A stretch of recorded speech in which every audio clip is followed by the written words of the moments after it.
आज त्यागमूर्ती माता रमाई यांची जयंती संबंध भारतभर साजरी होत आहे।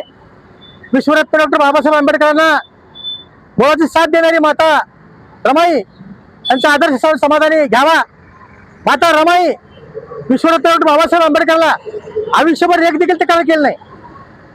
आपल्या संसाराचा गाडा हाकत असताना आपले 4 मुलं दगावले असताना देखील माता रमाईने कधी बाबासाहेबांच्या त्या सामाजिक कार्यामध्ये कधी भित्त निर्माण केलं नाही। प्रत्येक स्त्रीचा हात एका यशस्वी पुरुषाच्या मागे असतो।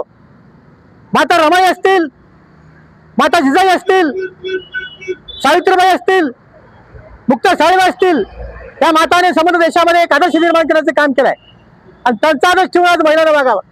कारण या महिला नसता तर महिलांना घराच्या बाहेर येणं, शिक्षण घेणं फार मुश्किल झालं असतं। जुलमी हुकुमशाहीला संपवण्याचं काम छत्रपती शिवाजी महाराजांनी केलं आणि वाईट चालीरीतीला संविधानाच्या माध्यमातून न्याय देण्याचं काम विश्वरत्न बाबासाहेब आंबेडकरांनी केलं। अनेक कलम निर्माण करून सर्व समाज न्याय देण्याचं काम विश्वरत्न बाबासाहेब आंबेडकरांनी केलं आणि सर्व स्त्री असेल तर ते माता रमाईला जाते। अशा माता रमाईला आमच्या बहुजन विकास अभियानाच्या वतीने कोटी कोटी नमन। माता रमाईच्या जयंतीनिमित्त सर्व भारतीयांना हार्दिक हार्दिक शुभेच्छा। जय भीम, जय हिंद, जय संविधान।